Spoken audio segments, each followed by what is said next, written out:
My name's Christopher McDermott. I am the Principal CEO of GEMS Jumeirah Primary School, and we're here today, myself and Emma, and we're going to talk a little bit about self-evaluation at GEMS Jumeirah Primary School. And what we're going to do, it would be nice if at some stage you were sitting close to somebody else, because what we're going to ask you to do is, as we go through the session, to reflect a little bit on what goes on at your school. Okay, so there's the first slide, if we move on from that one. And the purposes of the session, twofold really. The first one is to examine self-evaluation at JPS and how this sits within the culture of self-improvement. And secondly, to encourage self-reflection by relating the processes at our school to those in other Dubai schools. So what we're going to ask you to do at various stages is to reflect on what you do in your school that's similar to what we do in our school. In terms of the structure of what we talk about, we're going to talk about self-evaluation not just at whole school level. We're going to talk about self-evaluation at individual pupil level, at individual adult level, at class teacher level, at year group level, at subject department level, and then at whole school level. So we go from the individual child, the individual teacher, to the classroom, to the middle management of year groups and subject departments, to the whole school. Okay. A few things there. They're not particularly original. One presumes you've heard them before. First one, you cannot stand still. If you try and do so, you'll go backwards. You know those people, I'm sure you don't have them in your staff rooms, that sit there in a chair. They've been in that chair for the last 17 years. They've drank out of the same coffee cup for the last 17 years. I did it this way 17 years ago. It was good for the children then, so it's good for the children now. Is that right? Do you think that's true, students? You should be doing a curriculum 17 years old. Any of you, yes, no? No, of course not. It's ridiculous. But there are people who refuse to be self-evaluative, refuse to question themselves. Action has to be based on reflection and analysis. You know, one of the most frustrating things I find is where I work with people and they have what I call these light bulb moments. So they walk into the room. Oh, I've just had an idea. Do you know those people? And what happens is your heart sinks. I've just had an idea on the way to work. I think it's really good. I haven't consulted with anybody. I haven't checked that anybody hasn't done this before, but I think it's a great idea, and we're all going to do it tomorrow. Wow. That's not so good, because it's not based on reflection, very important, and analysis of the data, and also the analysis of one's own feelings, the analysis of quantitative data, and the analysis of qualitative feelings. Self-evaluation is rooted in the belief that whatever you do, you can always do better. You know, if any school, our school's very fortunate, the last few years it's been rated as an outstanding school. So what? Does that mean we've come to some kind of end point? We're never going to improve anymore? I don't think so. It's always about challenging yourself to do better, because I think, and I don't want to sound too philosophical, but I think life itself is like that. You always challenge yourself to do the very best you can. A couple of quotes there. Can we just go back, Emma? If you do what you've always done, you'll get what you've always got. You probably heard that before. And then one of my favorites, blessed are the cracked, for they shall let in the light. And I don't know if that translates very well, but in English, when we say the word cracked, it doesn't literally mean, for example, a vase or a bottle with a crack in it. It means somebody who perhaps doesn't see things as we think everybody should see them. They don't quite see things in that way.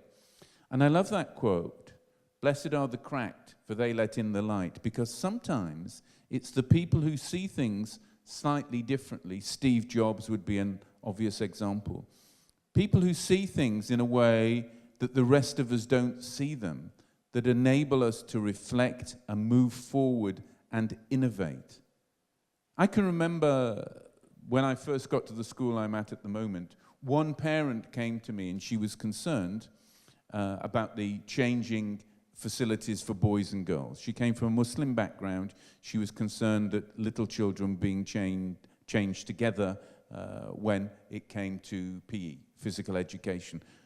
Okay, it's one person. I listened to what she said. I thought it was a reasonable point. I reflected on the fact that we live in a Muslim country.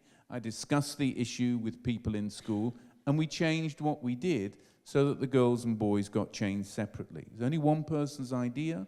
She didn't have a particular part of the hierarchy of the school, but it was a good thing to do, so we did it. Okay. What we're going to ask you to do now is just to reflect for a minute on what's your school philosophy regarding self-evaluation. How do you know that's your philosophy? So have you checked that out with anybody else, or you just decided, hey, that was quite a good thing to say? What systems you have in place for self-evaluation, and we're going to talk about ours at some length in a minute, and why you have those systems in place. And I hope it's not because we've been here 17 years and we've always done it that way. So just chat with somebody close by who maybe you don't know and you haven't chatted to before, and have a little go at those questions, just for a minute or so, not for very long. Okay, thank you.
Sorry to demote you to the button presser.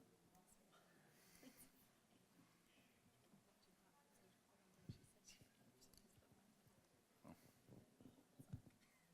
I haven't even got I've got my notes with me. Yeah, I've got my notes. Yeah.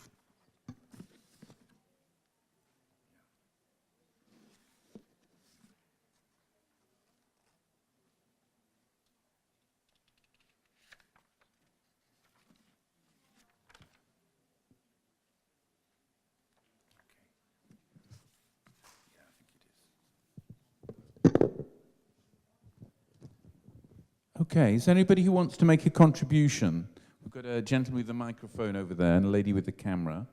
Anybody want to offer anything? Any of the students want to say anything? Okay, do you all have systems of self-evaluation, do you? Is there any person who's sneaked in who says, in our school we never evaluate anything? Okay, well let's move us on. Emma, can we move on?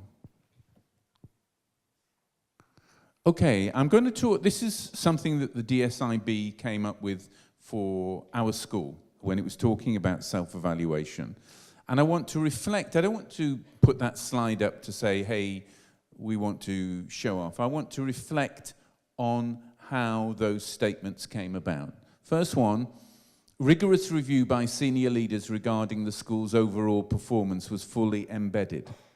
And the key word for me there is the word embedded.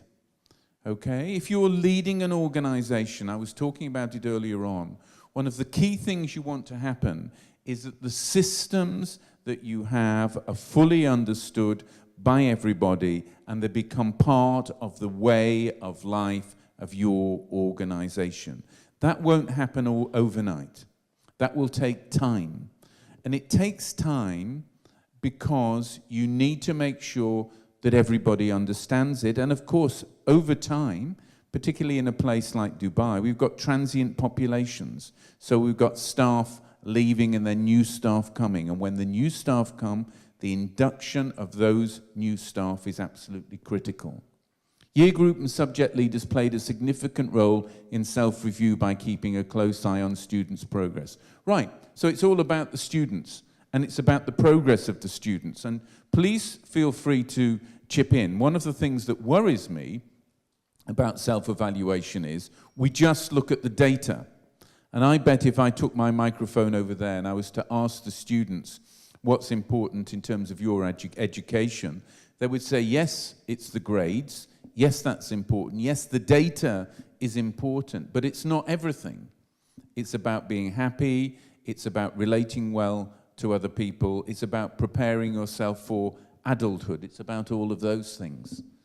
But another thing that's important for me about that second statement is it talks about year group and subject leaders, so that the self-evaluation at JPS is not just about the leadership of the school. It's about the middle managers, the year group leaders and the subject leaders, not just carrying out the orders of the leadership of the school, but having a voice in how we evaluate the school. And lastly, successful teaching methods were shared widely. There was highly effective support for staff through coaching, mentoring, and training. So it's about creating a school in which teachers don't compete with one another. If I knew that teachers at JPS at my school were deliberately competing with one another, I wouldn't be very pleased. I'd be very pleased if they were competing with themselves to get better. Yeah, that's good. But if you compete with somebody else, you don't share what you know. If you don't share what you know, your organization will be the poorer for it. So for me, it's about sharing good practice, and we'll talk about some of those systems in a minute. Okay. How does the system work? Where are we now? This is what we do when we're going through our evaluation process, and we'll see a little model in a minute. Where are we now? How do we know that we're there? Was it somebody just wandering through the corridors, or have we been more systematic than that? Where do we want to go next? Who says that we want to go to that place? Who decides that? Do the students have a say in our school? Yes, they do. Do the parents have a say in what happens in our school? Yes, they do. Last year, we had a couple of sections in the school development plan, one written on behalf of the parents, it was their ideas, and another written on behalf of the students, it was their ideas. And what we've done this year is to embed those practices throughout the school development plan. So you won't find in the school development plan an area that says parents' ideas or students' ideas, but that's embedded in the system. Okay, so who is driving the bus and what is their roadmap? Right? Who's in charge? Who has control? Yes, I'm the principal. Emma's the deputy head. We have ultimate control, but we should listen to the voices of the stakeholders. How do we get there? So, it's no good. Anybody can come along, it seems to me, in life and criticize. Anybody can do that. Oh, I didn't like that because of that. Man, you could do that better. Well, how should I do it better? Oh, I've got no idea. How useless are those people? I know those people very well. I know them from my home country in England. They wouldn't do it in Dubai, I hope, but in England they go down to the pubs where they like to drink a lot of alcohol, and they prop up the bar, and they tell everybody how great the world would be if they were in charge. But they've got no idea how to do it. Okay, we don't like those people. They're just critical in a negative way. We like positive people who are critical but can help us to achieve our goals. So how do we get there? What do we do? And there's a little fairly standard diagram for you. SSE, school self-evaluation. Out of your self-evaluation comes your priorities for improvement. Okay? This is where we think our school's at. That's our school self-evaluation. This is said to us that we need to improve in these particular areas. Out of that, we draw up an action plan. And then we monitor the action plan. And eventually, after a period of time, it might be a year or it might be another period of time, we measure the evidence of impact. Impact. What a key word that is. Because I don't know if anybody here spends their time, you go to meetings, and then you have meetings about meetings, and then you have meetings about meetings about meetings, and they don't really achieve very much at all, and people look at their watch, and they mentally start writing their shopping list or what they're going to do at the weekend, and then they haven't really bought in to what you're talking about. The only purpose of most meetings, not all, the only purpose of most meetings is to reach some decisions in terms of what action you should take, and then to be able to show that the action that you've taken has resulted in some kind of impact. Most important question in our school is, this action that we've taken, has it meant the education of the students is better? Has it meant that the students are happier? Has it improved our relations with the parents? That's impact. Okay. So, just to ask you again, and it's just going to be a minute really, to reflect on your own systems, how you gather evidence, and what you classify as evidence. What is evidence? You know, if I go into a classroom and I ask 2 or 3 students a question, is that evidence? Have I got to ask all the students? Have I asked every single group? Have I asked people from different backgrounds? Have I made sure I've asked boys and girls, young men, young women? So how do we gather evidence? And how secure is that evidence? And how do you know? And I go back to what I said earlier on. You know, the worst kind of evidence is somebody just driving along into work in their car in the morning, and they've just reflected on something, and they think that's the whole truth and nothing but the truth. How does the evidence inform priorities for improvement? What's the evidence of impact? I've just been talking about this. And how does all of the above inform planning for the next cycle? Okay, if you just have a minute reflecting on that before I talk in more detail about what we do at JPS. Just a minute, please. Thank you.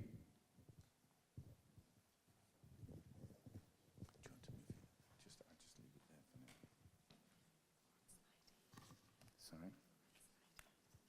Already, what do you mean we're going fast? Sorry?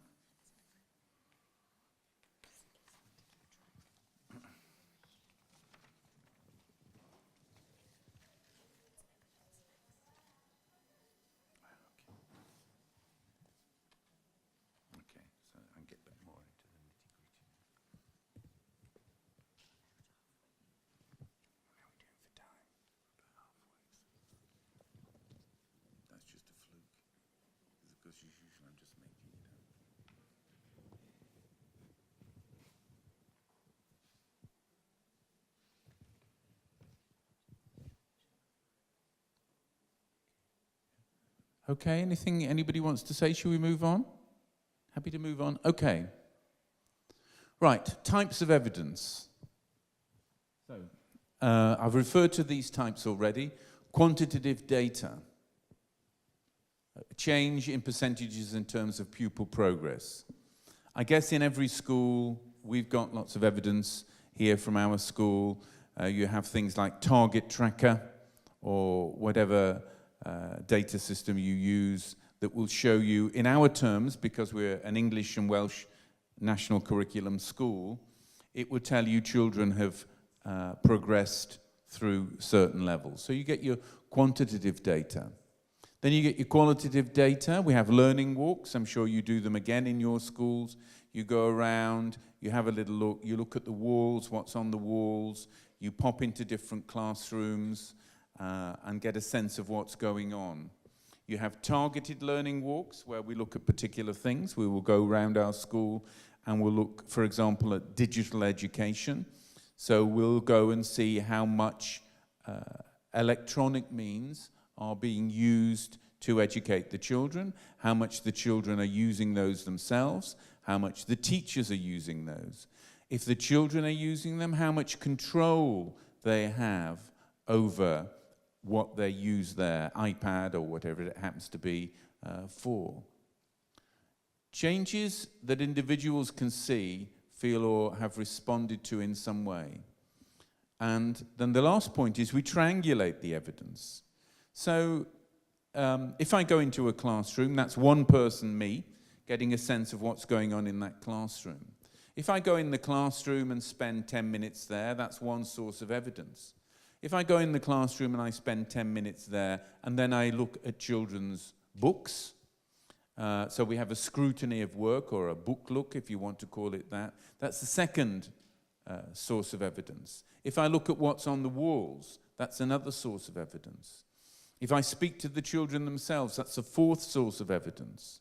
If I speak to their parents, that's the fifth source of evidence. So what I'm looking to do is triangulate the evidence that comes my way, so it's not just coming from one source. And the other thing I would say is, at the top there, we've got quantitative data. Okay. Have you any, and I don't expect anybody's going to put their hand up, have you ever been in a situation where you've inherited children from a previous school? So you're in a junior school and you've taken children from the infant school, or you're in a secondary school and you've taken children from the primary school, and they come through into your school and they've got glowing reports. They've got fantastic results. All their marks are up there. And you meet these students and you think, my goodness me, that doesn't make any sense to me. Anybody been in that situation?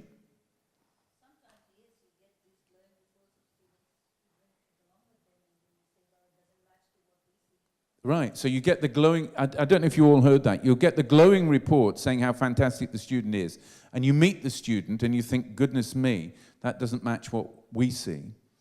And so when I talk about quantitative data, I would say, look at that skeptically to a point.